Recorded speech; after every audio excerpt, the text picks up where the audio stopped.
complejo. No es Trump el único fascista en el poder. Y que lo diga nuestro invitado Oscar Laborde, que tiene en Argentina un fascistico, porque este señor hay que tratarlo con diminutivo. ¿Cómo estás, Oscar? ¿Qué Bienvenido. tal? Buenos días a todos, gracias por la invitación.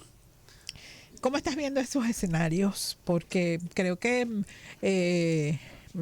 Trump se había sido había fanfarroneado mucho con el aplastamiento, y lo voy a poner entre comillas, de Irán en de las primeras semanas del conflicto, pero no solamente se extiende a pesar de un anuncio de alto al fuego, sino que se complejiza.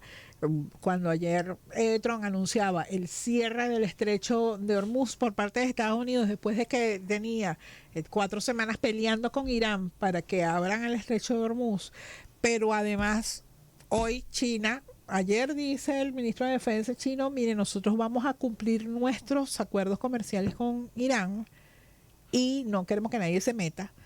Y bueno, varios tanqueros chinos, ya por lo menos uno, que se ha reportado que pasó por el estrecho de Hormuz sin consecuencias militares. ¿Cómo estás viendo este escenario? Y es un momento determinante del declive de los Estados Unidos. Nosotros lo venimos planteando, vos lo conocés, el imperio está en declive. Todos los parámetros, digamos, medibles, así lo determinan.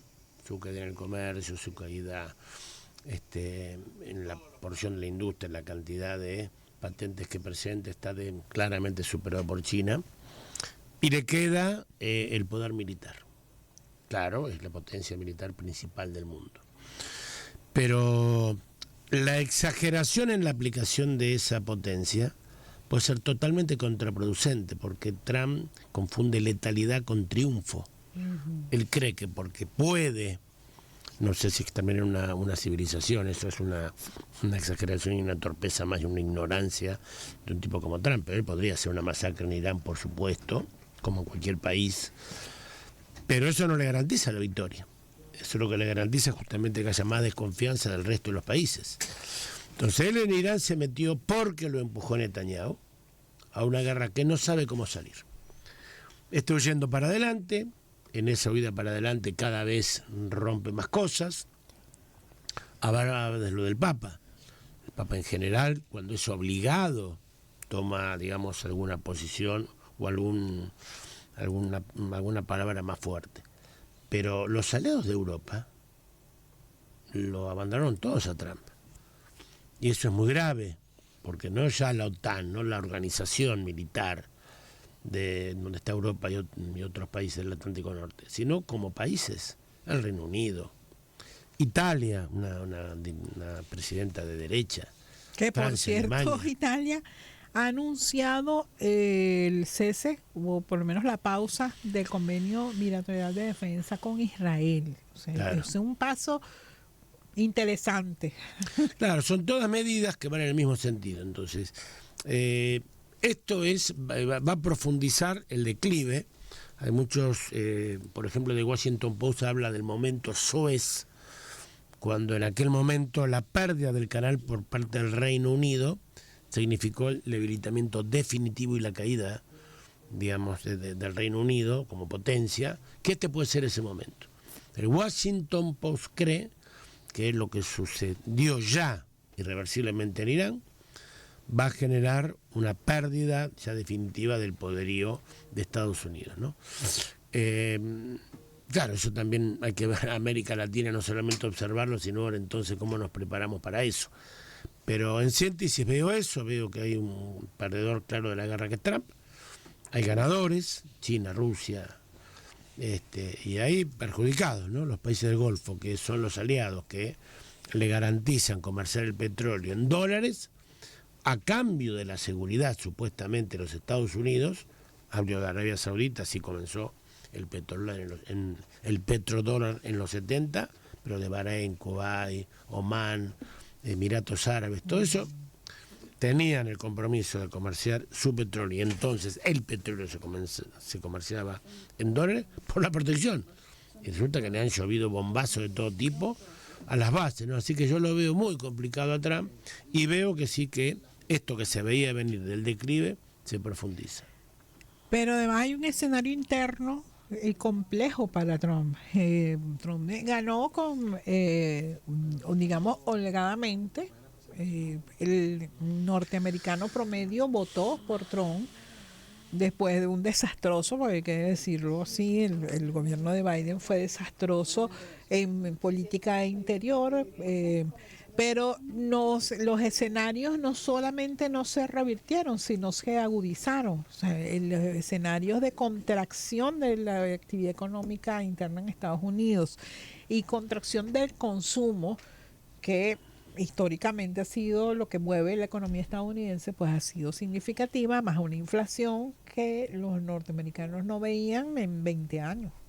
Él tiene, me parece, dos grandes problemas al interior que van a repercutir negativamente en las próximas elecciones de medio término, que él va a perder. Él perderá representantes que se eligen en su totalidad y es posible que pierda el Senado, que solo se elige un tercio esta vez.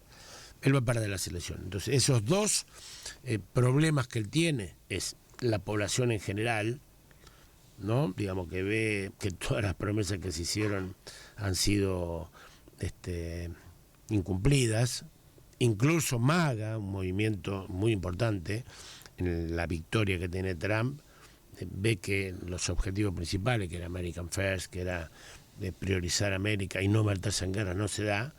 Entonces toda la población que ve que aquellas promesas, eso es lo que sucede con los Orban, con los Milei, con los Milón, esas promesas de que finalmente nos va a ir bien, así le pasa a Milei, que ya viene, que en un momento. Pero él tiene otro problema que son con las élites. Porque lo que está haciendo Trump, gobierna para el 1% de la población, ese 1% multimillonario, recontra multimillonario, los Peter Thiel, digamos, los Elon Musk, digamos, todo ese grupo, y él mismo, es el 1% de la población. Entonces Estados Unidos se caracterizaba en su prosperidad, donde había otros empresarios que no estaban en ese 1%, pero que empujaban a la economía norteamericana y que también daban la impresión de esa prosperidad que tenía Estados Unidos. Eso regaba hacia una clase media. Entonces, ese grupo está muy preocupado porque de continuar con este plan de solamente gobernar para las, digamos, para las big tech y para los ultramillonarios, se perjudica la esencia de lo que era el capitalismo norteamericano y se perjudica una cantidad de empresas que, por supuesto, no quieren que continúe de esta manera, ¿no? Así que hacia adentro tiene muchas dificultades. Tiene dificultades con muchos de los militares y todo el sistema de inteligencia que no está de acuerdo con este tipo de guerra. El Pentágono hizo 6 ensayos.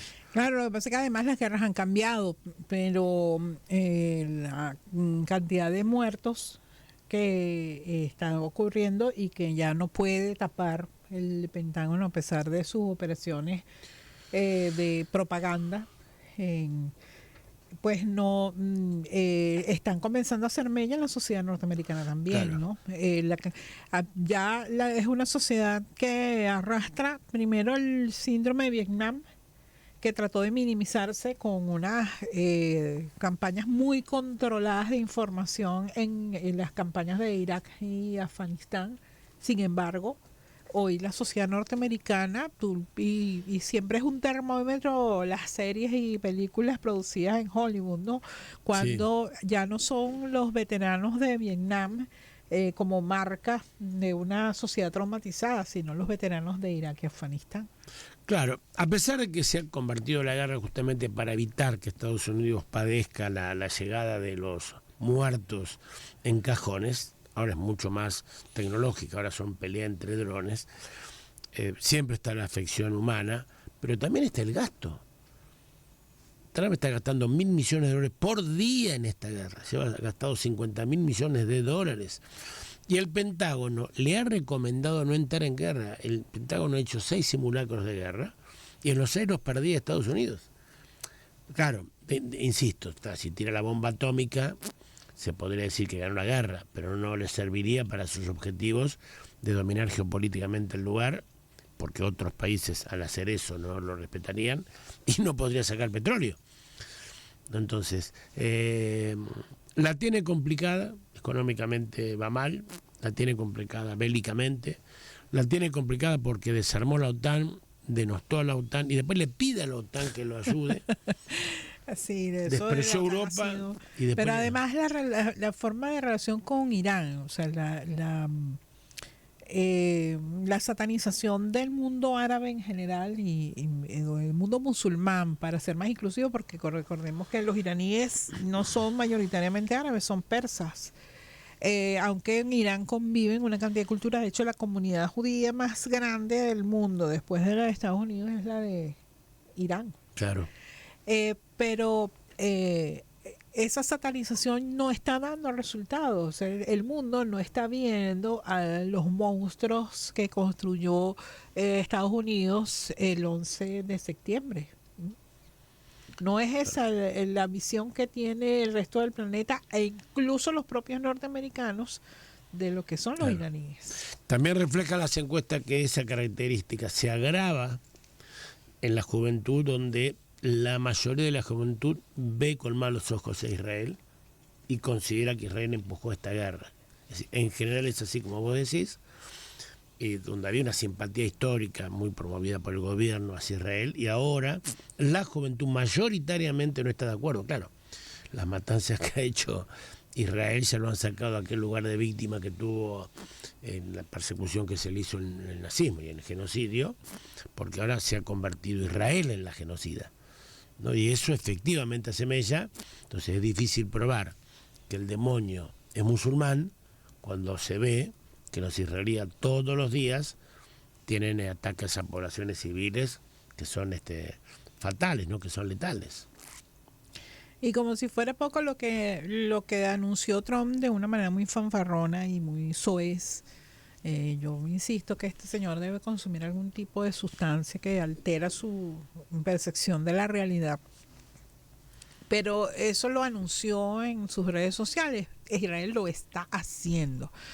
Uno de los últimos bombardeos en el territorio libanés, que ha sido muy castigado por la ofensiva militar israelí, acabó con la ciudadela de Tiro, patrimonio inmaterial de la humanidad, de la humanidad. Un monumento de la UNESCO desde hace varias décadas, pues lo que no hizo el tiempo lo hizo Israel en segundos con la destrucción de la ciudadela de Tiro. Claro, Israel lo que pretende es hacer el gran Israel, por eso toda la acción que hace sobre Gaza, sobre Cisjordania, ahora sobre el Líbano, y aprovechó la necesidad que tenía Trump de tener un éxito y que se había envalentonado por lo actuado en Venezuela, lo más de que lo empujó a una situación donde no puede salir. Está claro lo que quiere Israel. En ese sentido, sí, uno no podría reprocharle al asesino Netanyahu que no tiene un plan. Él tiene el plan de hacer el gran Israel, con todo lo que es Palestina, con el sur del Líbano, ¿no? Con una parte siria, que él se lo ha tomado, ¿no? Los altos del Golán. Uh-huh. Él pretende eso. El problema es que también se ha debilitado eso porque ha demostrado vulnerabilidad Israel en esa defensa que parecía, digamos, invencible. Y genera desconfianza en al punto todo. De que, bueno, hay una importante migración de israelíes, y me atrevo a ponerlo entre comillas, no porque no hayan nacido ahí o no pertenezcan ahí, sino porque Israel es una colonia artificial, fue creada con europeos, la inmensa mayoría, por no decir que todos los israelíes tienen doble nacionalidad. Entonces, bueno, mira, están cansados de ver caer bombas de hace 2 años, de hace un poco más, porque hay que recordar que aunque siguen siendo ataques esporádicos, pues tanto los hutíes de Yemen como Hezbollah en Líbano pues ha mantenido una ofensiva permanente sobre el territorio israelí. Eso no pueden demostrar que, digamos, que en la batalla contra Hamas, contra Hezbollah, contra los hutíes, ellos van a impedir que Israel sea atacado. Esa victoria que ellos les permitiría que la población perciba la sensación de que no va a ser atacada, no la van a conseguir. Porque todos se han preparado para eso. Irán se ha preparado 20 años para esta guerra. 20 años. O más. ¿No? Porque, por ejemplo, las centrales, cuando da la orden Trump de bombardear las centrales eléctricas, o no conoce o no le explicaron que Irán la central eléctrica más grande genera el 6% de la energía de Irán. Tiene un montón de pequeñas centrales que lo hace más costoso, pero lo previene de una invasión donde si se ataca a esa central solamente se podría interrumpir el 6%. Y así todo se ha preparado, y los demás también. Todos están preparándose y han aprendido. Israel, claro, cuenta con el potencial del financiamiento infinito. Ahora, también aquellos que quieren vivir mejor en Estados Unidos, los afecta este gasto espectacular de $1.000 millones por día, ¿no? Y la ayuda que además de eso le da a Israel, que es extraordinaria, ¿no? La suma de lo que le ha dado en los últimos años te permite hacer varios países de vuelta, ¿no?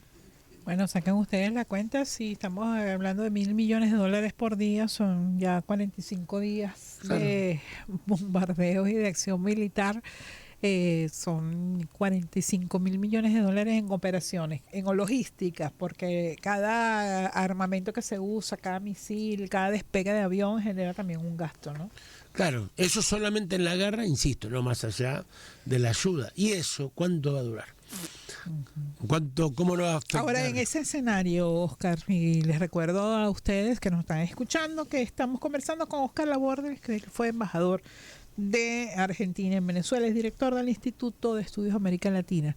¿Cómo nos agarran en América Latina? En un escenario también complejo, porque, bueno, la derecha ha avanzado en todos los países. Por cierto, comentamos que en los resultados de la elección peruana, que ayer terminaron de votar con unas denuncias muy graves de fraudes, de irregularidades, que incluso están llevando investigación al directivo de la organización que se encarga de las elecciones en Perú. En las últimas proyecciones que estamos viendo en varios medios de comunicación indican que, bueno, la única que está consolidada en primera vuelta es Keiko Fujimori, la triste heredera de Alberto Fujimori, con 16,9% de los votos, ya con el 74% de los votos escrutados, un porcentaje bastante bajo en general para un primer lugar, pero que todavía es pronto para decir con un porcentaje tan amplio de votos que faltan por escrutar si el segundo puesto en la siguiente vuelta electoral para las presidenciales estará en las manos de Rafael López Aliaga, porque tiene 12,8% de los votos, o de Jorge Nieto, que tiene 11,9% de los votos. Se separa apenas un punto porcentual. Eso puede cambiar muchísimo de aquí. Hay que decir que el cuarto lugar lo tiene Roberto Sánchez con 10,1%. Así que no está dicha la última palabra todavía, porque falta el cuarta parte de los votos por escrutar. Roberto Sánchez, que proviene del espacio de Castillo, de la izquierda, ¿no? Bueno, Jorge Nieto se autoproclama progresista, fue ministro de Cultura y de Defensa. Es como visible eso en el gobierno de Kuczynski. Ha sido diplomático, o sea, es un hombre, es por cierto sobrino del innombrable Vladimiro Montesino, así que y no digamos el personaje que es Rafael López Aliaga, un empresario muy exitoso que le debe enormes sumas al fisco peruano, y que hizo campaña hablando de la expulsión de los venezolanos del Perú. Ahí les dejo, pues esos son los personajes que se están debatiendo con Keiko Fujimori, que es tan innombrable como su padre. Yo creo que América Latina está en disputa, que efectivamente ha habido éxitos de la derecha que no alcanzan a transformar en una época, ¿no? Por varios motivos. Primero, que Uruguay, Brasil, Colombia, Venezuela, México están gobernados por sectores de diferentes matices, pero progresistas, de izquierda y demás, ¿no? Claro, ahora van a elecciones Colombia y Brasil, que van a ser muy importantes como salga. También este año, como decimos, la de Trump, porque una derrota de Trump va a debilitar a aquellos que quisieron presentarse, digamos, como trumpistas. Volviendo un paso atrás en la guerra, solamente Argentina defendió la acción de Estados Unidos, con lo cual también está tan solo Trump que ni siquiera los Noboa, digamos, los Cast, los Bukele se atreven a decir ahí vamos, ¿no? Para mí está en disputa. ¿Por qué? Porque no alcanza a consolidarse la derecha. Gana Bolsonaro y después pierde. Gana Macri en Argentina y después pierde, ¿no? Pierde el Frente Amplio, pero después gana. Entonces a mí me parece que la insatisfacción de todos los pueblos con sus gobiernos hacen que todavía no se instale una tendencia como fue en los 2000, donde sí había una época donde se podía ver, visualizar, que había una hegemonía de los gobiernos progresistas, que incluso conducía a otros gobiernos que no eran de izquierda, como Santos en Colombia, como Piñera en Chile. Entonces todavía está por verse, ¿no? Para mí todavía está por verse. No sería tan terminante, es decir, que la derecha ya, digamos, porque no maneja la mayoría de los países. Y en Perú, así hay un triunfo del modelo, que lo quieren imponer en Argentina, por ejemplo. Sí. Una política denostada, separada de la economía, donde ahí lo único estable en Perú es el presidente del Banco Central, que lleva 20 años y han pasado cantidad de presidentes. 8 presidentes. 8. 9 si contamos el que está en ejercicio, que ya ni me acuerdo el nombre, de verdad. Claro. Y 8 que fueron presos o se suicidaron antes de ir presos, ¿no? Porque en cada uno, de Fujimori en adelante, bueno, preso Toledo, preso Santumala, ¿no? Preso Dina Boluarte, preso Castillo, Kuczynski, suicidado antes que lo vayan a buscar a Alan García. Alan García. Entonces, es el modelo exitoso. Crece al 6-7% de manera de una producción extractivista y los políticos que se maten. Eso es lo que ellos quieren, que aparente una república, pero que en realidad lo que gobierna son los grupos económicos, ¿no? Perú es la excepción. Ahora, en los demás lugares yo no veo que ellos hayan afirmado una cosa, digamos, sustentable en el tiempo de un modelo de derecha. Porque es muy difícil, no es viable para la Argentina para la Argentina y para el resto de América Latina. Somos otra cosa, ¿no? Así que está en disputa. Va a tener que ver también cómo le va a Trump. Lo que sí nosotros, al comienzo decías de la guerra, y América Latina lo que tiene que aprender que si Trump no puede defender a sus aliados del Golfo, ¿cómo nos va a defender a nosotros? Nos va a utilizar. Nos está utilizando, como efectivamente está pasando en Venezuela. Nos queda apenas medio minuto y no quiero dejar pasar un comentario sobre Argentina, sobre la situación en Argentina. Aquí lo hemos reseñado en varias oportunidades, no luce fácil para el argentino, la argentina de a pie la situación. Muy duro. El plan económico ha sido terrible para con los más humildes, para con los trabajadores, para los industriales, para los emprendedores, ha sido terrible. Muy duro, la condición de vida ha empeorado notablemente, pero claro, eso también ha llevado a un deterioro en la imagen de Milei muy marcada. Todo el mundo ya se da cuenta que Milei no va a ser reelecto. Ahora sí, porque en lo que conversamos hace un año más o menos y todavía había gente que defendía, bueno, pero hay que esperar a ver los resultados. Y es que son los procesos. Nuestro gobierno fue malo y eso hay que decirlo, porque digamos, el primer motivo por el que gana Milei, al que ser muy autocrítico, ha sido el gobierno de Alberto Fernández, esa es la verdad. Pero claro, ante esa situación hay una promesa de solución inmediata, mágica, que puede ser distópica, pero que la gente lo compra. Bueno, hasta que comprende que eso que efectivamente compró no era lo que le ofrecían, bueno, más vale tarde que nunca, ¿no? Bueno, así las cosas. Y como comentario final, antes de despedir nuestro espacio, una nota de Telesur: Irán demanda indemnizaciones a 5 países por apoyar ataques de Estados Unidos e Israel. El embajador permanente iraní ante Naciones Unidas demandó reparaciones a Bahrein, Arabia Saudita, Qatar, Emiratos Árabes y Jordania, al expresar que Teherán los responsabiliza por facilitar y participar en la ofensiva ejecutada contra su territorio. Justeza habría en estas reparaciones. Vamos a ver qué sucede. Como decía Walter Martínez, siempre pues los acontecimientos están en pleno desarrollo.